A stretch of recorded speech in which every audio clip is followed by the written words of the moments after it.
የክርስትና ልጅ አሉት? ለክርስትና ልጆች ምን አድርገው ያውቃሉ? ብዙዎቻችን የክርስትና አባት ወይም የክርስትና እናት የምንሆነው ይሄንን ይዞ የሚመጣውን ኃላፊነት ሳንረዳ ነው።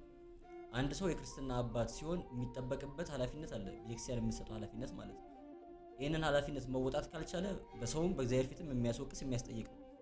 ክርስትና አባትና ክርስትና እናት መስጠት የተጀመረው በዘመነ ሰማዕታት ነው። ገና ከሐዋርያት ቀጥሎ በተነሱት አባቶቻችን ጊዜ ላይ ክርስቲያን መሆን በሕግ ደረጃ ወንጀል ሆኖ በሚያስገድልበት በሚያሳስርበት ዘመን ላይ ማለት ነው። ክርስቲያኖች በየዋሻው በየፍሩክታው ተደብቆ በሚኖሩበት በዚያ ጊዜ ላይ ድንገት ወጥቶ አንድ ወላጅ መንገድ ላይ ተይዞ ላይመለስ ይችላል።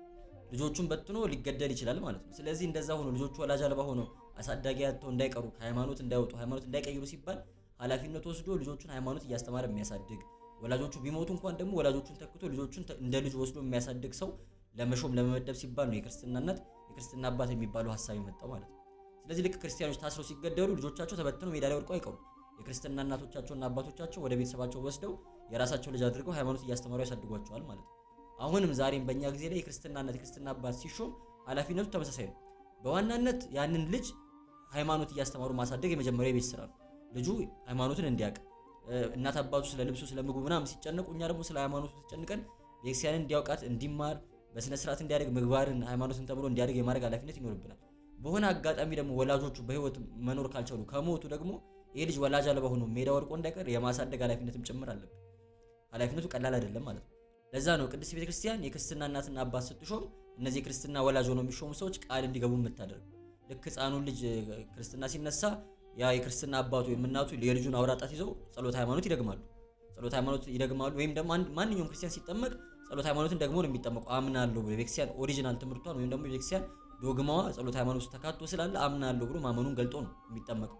ይሄ ህፃን ግን እምነቱን መግለጥ የማይችል ስለሆነ ገና ያንን ህፃን ልጅ ወክለው ክርስትና እናትና ክርስትና አባት ጸሎት ሃይማኖትን ደግመው ከዛ ግን ቢራብ ቢጠማ ላበላው ላጠጣው ላሳድገው ብለው ቃል ገብቶ ልጁን ይቀበላሉ ማለት ነው። የክርስትና ልጃችሁ የክርስትና ቀን ልብስ ከመግዛት ያለፈ ምን አድርጋችሁለት ታውቃላችሁ? ምን ሃይማኖቱ ምን ላይ እንዳለ ምግባሩ ምን ላይ እንዳለ ከእግዚአብሔር ጋር ያለው ግንኙነት ምን እንደሚመስል ቼክ አድርገን እናውቃለን? ይሄን የማድረግ ኃላፊነት አለብን። የክርስትና ወላጆች ሲያረጁም ደግሞ የክርስትና ልጆች እነዚህ ወላጆቻችን የመንከባከብ የመጦር ግዴታ አለብን፣ ልክ እንደማንኛውም ወላጅ ማለት ነው። የክርስትና አባትና የአበልጅ መሆን የክርስትና አባትና እናት መሆን ዝምድናን ይፈጥራል። ክርስትና አንስቶ የተዛመደ ሰው አይጋባም እርስ በርስ ማለት ነው።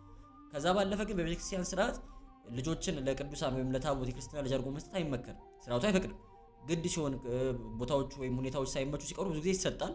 ባህል አለን፣ ይሄ ልምድ አለን። ግን ስርዓተ ቤተክርስቲያን አይፈቅድም።